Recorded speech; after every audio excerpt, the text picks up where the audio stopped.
December ধরেই জাতীয় নির্বাচনের প্রস্তুতি ইসির। সরকার চাইলে আগে সীমিত পরিসরে হতে পারে স্থানীয় ভোট, বললেন কমিশনার সানাউল্লাহ। আমরা ডিসেম্বরকে ধরে নিয়েই আমাদের প্রস্তুতি গ্রহণ করছি। আমাদের বাস্তবতায় দুটো নির্বাচন একসাথে করা সম্ভব নয়। তবে স্থানীয় সরকার নির্বাচন যদি সরকার সিদ্ধান্ত নেন কোনোভাবে অনুষ্ঠান করার, সেটা সরকারি সিদ্ধান্ত, সেটা তখন ওইভাবে বাস্তবায়ন করতে হবে। সংসদ নির্বাচনে দেরি হলে শক্তিশালী হবে পরাজিত ফ্যাসিবাদীরা, বলছেন বিএনপি নেতারা। দ্রুত রোডম্যাপ ঘোষণার দাবি। যদি কোনো চক্রান্ত না থাকে, ডিসেম্বরের মধ্যে নির্বাচন হবে। এই দেশের জনগণ তাদের পছন্দ অনুযায়ী ব্যক্তিকে ভোট দিতে পারবেন। এই নির্বাচনকে আরো পেছানো হয়, তাহলে আমরা ধরে নেব সেই পরাজিত ফ্যাসিবাদের হাতকে শক্তিশালী করার জন্যই নির্বাচন পিছানো হচ্ছে। দেখছিলেন প্রধান শিরোনাম। সন্ধ্যার সময় সঙ্গে আছি আমি মার্জিয়া শ্রেয়া এবং আমি জাফর সাদিক। এবারে অন্যান্য শীর্ষ সংবাদ। অক্টোবরের মধ্যে বিশেষ ট্রাইব্যুনালে শেখ হাসিনার 3 থেকে 4 মামলার রায় ঘোষণা, আশা আইন উপদেষ্টার। 2-1 দিনেই 53টি রাজনৈতিক মামলা প্রত্যাহারের গেজেট। অপারেশন ডেভিল হান্টে গাজীপুরে যৌথ বাহিনীর জালে আরও 81। সারা দেশে গ্রেফতার অর্ধশত। কোনো শয়তান যেন পালাতে না পারে, সতর্ক থাকার নির্দেশ স্বরাষ্ট্র উপদেষ্টার। বিগত সরকারের উচ্চ পর্যায়ের চাপে বন্ধ ছিল সাগর রুনি হত্যার তদন্ত। অভিযোগ পরিবারের, 13 বছরও বিচার না হওয়ায় ক্ষোভ। খুলতে শুরু করেছে জট, দাবি আইনজীবীর। চাকরিচ্যুত বিডিআর সদস্যদের পুনর্বহাল সহ 8 দাবিতে ফের শহীদ মিনারে স্বজনরা। চাকরি ফেরতের দাবিতে প্রাথমিকের নিয়োগ বাতিল হওয়া প্রার্থীদের অবস্থান।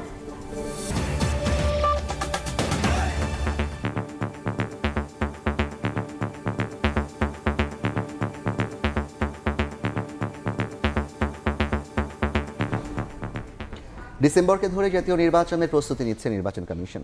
তার আগে স্থানীয় সরকার নির্বাচন হলে বেশি দেরি হয়ে যাবে বলেও জানিয়েছেন ইসি আবুল ফজল মোহাম্মদ সানাউল্লাহ।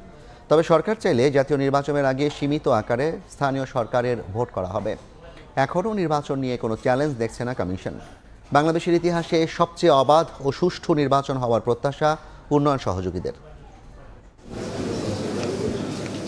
মঙ্গলবার নির্বাচন ভবনে ইউএনডিপি সহ 18টি উন্নয়ন সহযোগী দেশের রাষ্ট্রদূতের সঙ্গে বৈঠকে বসে নির্বাচন কমিশন, যার নেতৃত্বে ছিলেন প্রধান নির্বাচন কমিশনার এএমএম নাসির উদ্দিন। পরে ব্রিফিং করেন কমিশনার আবুল ফজল মোহাম্মদ সানাউল্লাহ। জানান, আসছে ডিসেম্বরকে ধরেই প্রস্তুতি চলছে। ইলেকশন কমিশন জাতীয় নির্বাচন নিয়েই চিন্তিত এই মুহূর্তে এবং জাতীয় নির্বাচন নিয়ে প্রস্তুতি নিচ্ছে। আমাদের অবস্থান এখনো অপরিবর্তিত।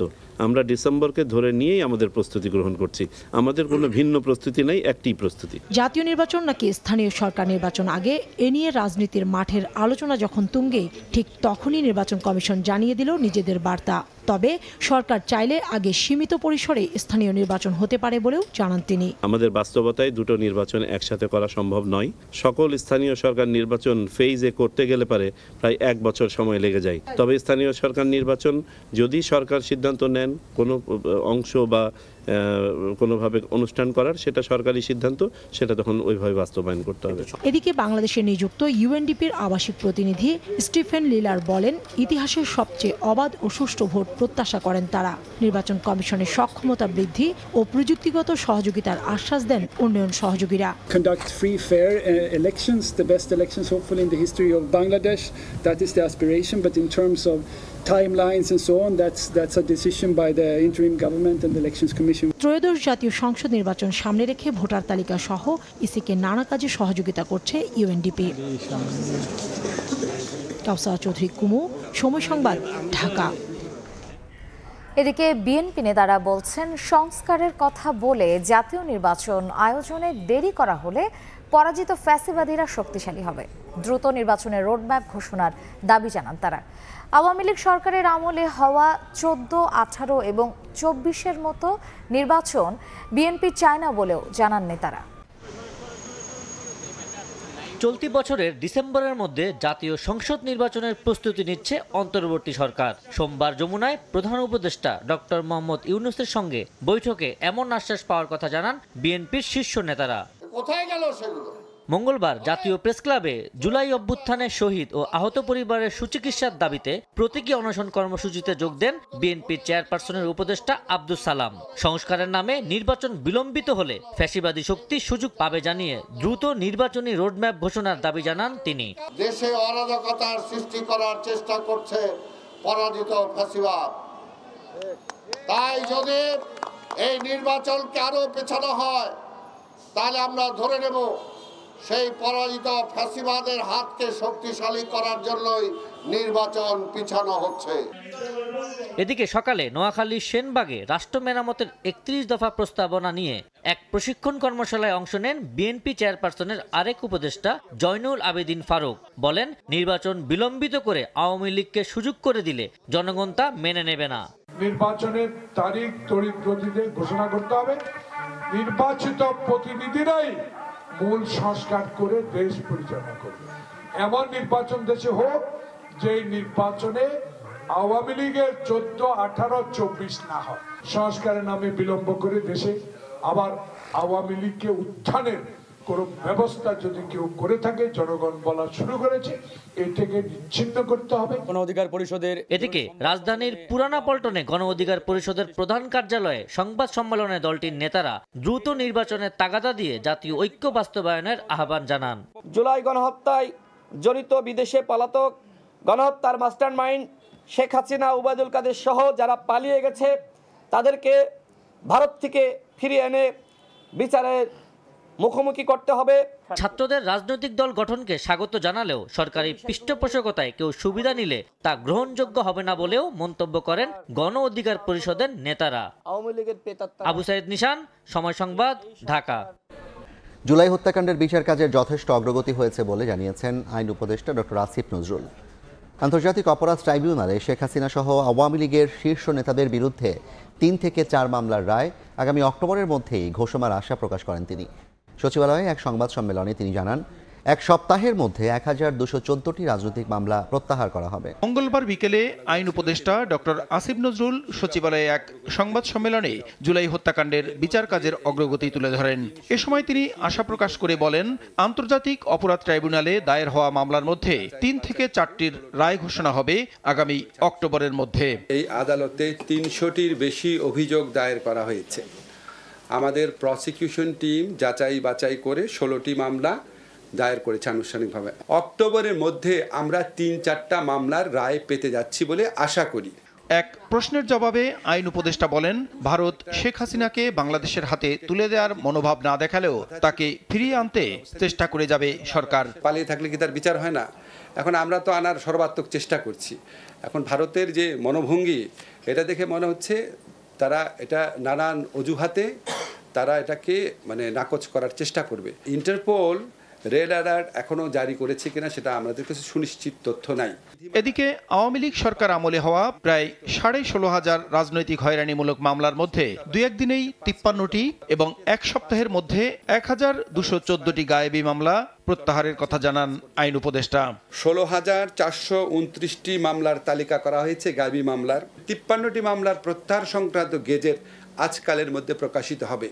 সাইবার নিরাপত্তা আইনে মত প্রকাশের স্বাধীনতার কারণে করা 396টি মামলার মধ্যে 332টি এরই মধ্যে প্রত্যাহার হয়েছে জানিয়ে ফেব্রুয়ারির মধ্যে সব মামলা প্রত্যাহার হবে বলে জানান ডক্টর আসিফ নজরুল। ফেব্রুয়ারি মাস যখন শেষ হবে তখন স্পিচ অফেন্স সংক্রান্ত কোনো মামলা আর সাইবার সিকিউরিটি আদালতে থাকবে না। প্রসূন আশিস, সময় সংবাদ, ঢাকা।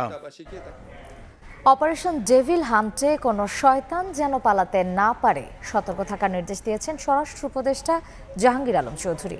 এদিকে মততন্ত্রকে ভয়াবহ বলেছেন আইন উপদেষ্টা ডক্টর আসিফ নজরুল।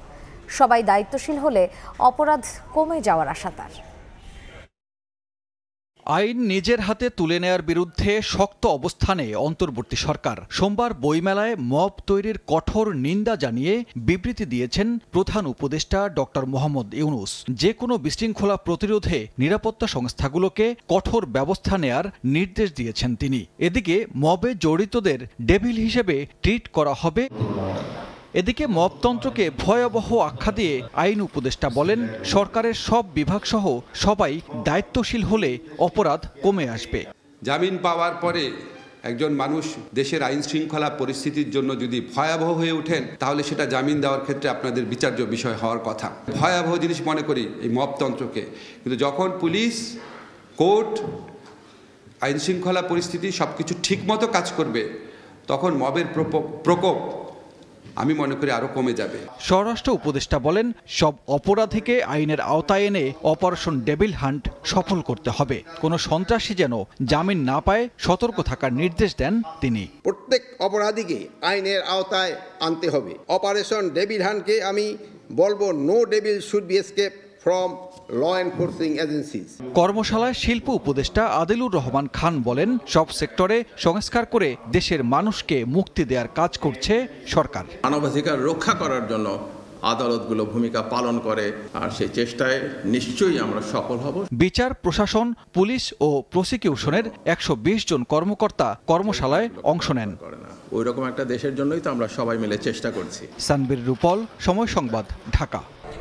বিগত সময়ে তদন্তে বাধা দেয়া, অপরিকল্পিতভাবে আলামত নষ্টের তথ্য প্রমাণ পেয়েছে সাগর রুনি হত্যা মামলার তদন্তে গঠিত টাস্কফোর্স। হত্যায় জড়িতদেরও চিহ্নিত করা হয়েছে বলে জানিয়েছেন বাদী পক্ষের আইনজীবী। রুনির ভাইয়ের অভিযোগ, আওয়ামী সরকারের কেউ জড়িত বলেই তদন্তে বাধা দেওয়া হয়। এদিকে 13 বছরেও হত্যার বিচার না হওয়ায় ক্ষোভ জানিয়েছেন সাংবাদিকরা। 13 বছরেও অন্ধকারে ঘেরা সাংবাদিক দম্পতি সাগর সরওয়ার, মেহেরুন রুনি হত্যা রহস্য। উচ্চ আদালতের নির্দেশে টাস্কফোর্স গঠনের পর তদন্তে আলো পড়তে শুরু করেছে। আশার আলো দেখতে শুরু করেছেন মেহেরুন রুনির পরিবারও। 13 বছর পূর্তিতে হাইকোর্টে মামলার তদন্তের অগ্রগতি তুলে ধরেন আইনজীবী। সঙ্গে ছিলেন রুনির ভাই, মামলার বাদী নওশের রোমান, ছেলে মাহির সারওয়ার মেঘ। আইনজীবী জানান, বিগত সরকারের আমলে উচ্চ পর্যায় থেকে তদন্তে বাধা সৃষ্টি করা হয়, পরিকল্পিতভাবে নষ্ট করা হয় মামলার আলামত। জড়িতদের অনেককেই টাস্কফোর্স চিহ্নিত করতে পেরেছে বলেও জানান আইনজীবী। অতীতে এই ইনভেস্টিগেশন প্রসেসকে অবস্ট্রাকশন করা হয়েছে। এই ইনভেস্টিগেশন প্রসেসকে সঠিকভাবে আইনি পদ্ধতিতে চলতে দেওয়া হয়নি। যাদের সঙ্গে তদন্তকারী কর্মকর্তারা আলোচনা করেছেন, আলাপ করেছেন, অন্য মামলায় জেলে আছেন, এরকম ব্যক্তিবর্গের সঙ্গেও আলাপ করা হয়েছে, যারা কিছুটা স্টেটমেন্ট দিয়েছেন। ঊর্ধ্বতন কর্তৃপক্ষের যোগাযোগের ব্যাপারে তারা মুখ খুলেছেন। রুনির ভাই নওশের রোমানের অভিযোগ, বিগত সরকারের কেউ জড়িত বলেই সে সময় তদন্তে বাধা সৃষ্টি করা হয়। রুনির একমাত্র সন্তান মেঘ বলছেন, এবার তারা আশাবাদী। বেডরুমে পাহারা দেওয়ার দায়িত্ব তার না। এই সবগুলো থেকেই আমরা মনে করি যে তৎকালীন সরকার বা তাদের সংশ্লিষ্ট কেউ এটার সাথে জড়িত। এখন তো দেখতেছি যে ওরা কাজ করতেছে, আশা করা যাচ্ছে যে পজিটিভ কিছু একটা শুনতে পারবো। আগামী 4 এপ্রিল মামলার তদন্তের অগ্রগতি প্রতিবেদন হাইকোর্টে দাখিল করার কথা রয়েছে টাস্কফোর্সের। এদিকে হত্যার বিচার দাবিতে ঢাকা রিপোর্টার্স ইউনিটির সামনে প্রতিবাদ সমাবেশ করেছেন সাংবাদিকরা। অপরাধী যেই হোক, আইনের আওতায় আনার দাবি জানানো হয় সমাবেশ থেকে।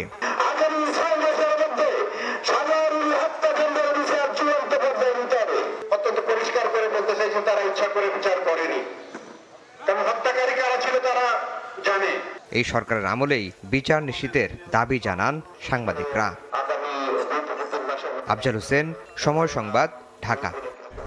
18টি বিশেষ আদালত ও সামারি কোর্ট করে চাকরিচ্যুত সদস্যদের পুনর্বহাল, কারাবন্দীদের মুক্তি, বিস্ফোরক মামলা বাতিল, তদন্ত কমিশন পুনর্গঠন সহ এবার 8 দফা দাবিতে কেন্দ্রীয় শহীদ মিনারে অবস্থান কর্মসূচি পালন করছেন চাকরিচ্যুত বিডিআর সদস্য সহ পরিবারের সদস্যরা।